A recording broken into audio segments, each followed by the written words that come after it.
வெற்றி பெற்று ஆட்சி அதிகாரத்தை அமைக்கக்கூடிய அளவிற்கு ஒரு வலிமை வந்திருக்கிறது அப்படின்னா இது இளைஞர்கள் மட்டுமல்ல, இதுவரையிலும் திமுக அதிமுகவுக்கு வாக்களித்தவர்களே இந்த முறை விசிலுக்கு வாக்களிக்கிறார்கள் அப்படிங்கிறத நம்ம பார்க்குறோம்.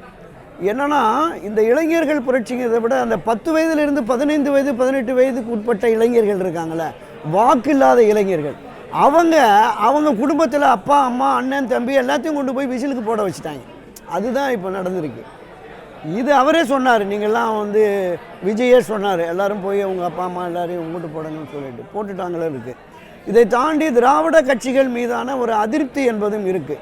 ஒரு மாற்று வேணும்னு சொல்லிட்டு புரட்சித் தலைவர் எம்ஜிஆர், செல்வி ஜெயலலிதா, பேரறிஞர் அண்ணா, கலைஞர் கருணாநிதி, இவர்கள் காலத்தில் இருந்தே திராவிட முன்னேற்றக் கழகம், அண்ணா திராவிட முன்னேற்றக் கழகம் என்கிற இந்த இருபெரும் அரசியல் கட்சிகள் தான் மாறி மாறி ஆட்சி அதிகாரத்திற்கு வந்ததுக்கு. இதற்கு மாற்றாக நாங்கள் களத்திற்கு வர்றோன்னு பாட்டாளி மக்கள் கட்சி, மதிமுக, மக்கள் நிலைக்கு பல பேர் வந்தாங்க. மக்கள் ஏற்கலை. நம்ம என்ன நினச்சோன்னா, இந்த திமுக அதிமுக என்கிற இந்த கட்டமைப்பை உடைத்து வருவதற்கு யாருக்குமே சக்தி இல்லை, பலம் இல்லை, மக்கள் ஆதரவில்லை அப்படிங்கிற நிலைப்பாடு தான் நம்ம இதுவரைக்கும் எடுத்துகிட்டு வந்தோம். ஆனால் இன்றைக்கு ஒரு புதிய அரசியல் சக்தியாக களத்திற்கு வந்து ஒரு மிகப்பெரிய மாற்றத்தை, வெற்றியை கொடுக்குறாங்கன்னா, இளைஞர்கள் மத்தியில், பெரியவர்கள் மத்தியில், எல்லோரும் மத்தியிலுமே இந்த திமுக அதிமுகவுக்கு மாற்றான எண்ணம்.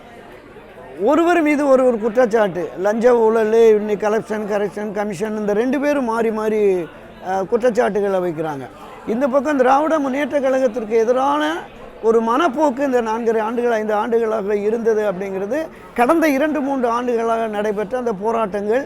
அதை அதிமுகவும் பெருமளவில் பிரச்சாரத்துக்கு எடுத்து போட்டு மற்ற கட்சிகளும் எடுத்துகிட்டு போனாங்க. அப்போ ஆட்சி மாற்றம் தேவை என்கிற வருகிற பொழுது ஆல்டர்னேட்டிவாக அதிமுக தான் ஆட்சிக்கு வருங்கிற மனப்போக்கு தான் எல்லார் மத்தியிலும், அரசியல்வாதிகள், பத்திரிகையாளர்கள், ஊடகவியலாளர்கள், அரசியல் விமர்சகர்கள் எல்லாமே இருந்தது. நம்ம கிட்டத்தட்ட ஒரு 12-13 கருத்து கணிப்புகளில் 12 கருத்து கணிப்புகள் திமுகன்னு தான், 10 கருத்து கணிப்புகள், 2 அதிமுகனது, ஒரே ஒரு கருத்து கணிப்பு தான் தாவேகா விஜய்னாங்க. அதுதான் இப்போ சக்ஸஸ் ஆகிடுச்சு. கடந்த 2 தினங்களுக்கு முன்பு ஒரு ரிட்டையர்டு ஐபிஎஸ் ஆஃபீஸர் சொன்னார்.